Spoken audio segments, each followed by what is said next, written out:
Hello, people of God. Mayang hapon. This is Bon once again. Gusto lang na ko i-share ang pulong sa Ginoo. Diri makita na to siya sa John chapter 3 verse 34. Yan siya.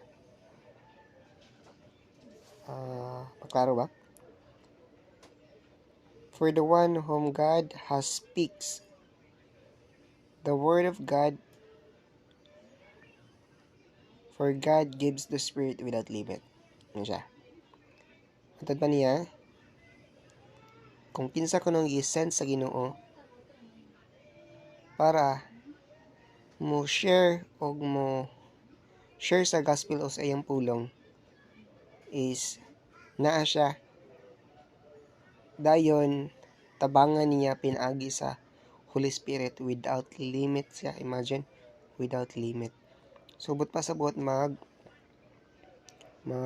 share siya sa pulong sa Ginoo nga to the point ka dili na iyahang words ayang masulti, dili na iyahang tawhanon nga explanation kundi guided siya sa Holy Spirit. Then naingon siya diri sa John 3:36, chapter 3 verse 36. Yan siya. Hadlo ko siyang words Whoever believes in the Son has eternal life. Muna promise si Lord, diba? Pero but whoever rejects the Son will not see life. Dili makakita kinabuhi. For God's wrath remains on them. Subot pa sabot, natay consequence once nga dili na to dawaton o i-accept si Lord Jesus nga ang Ginoo nga anak ni Lord.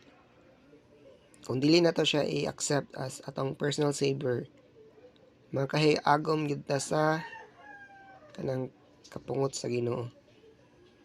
Ba? So karon as we have a chance nga maluwas o masave, atong baton is mosalig ta sa iya sa only nga isa ka pangalan kundi kay Lord Jesus Christ lang. Okay? So hopefully matag isa na to magsugod nagrepent o maghinul sa mga sipyat. Amen. So see you next video. Gusto lang kong i-share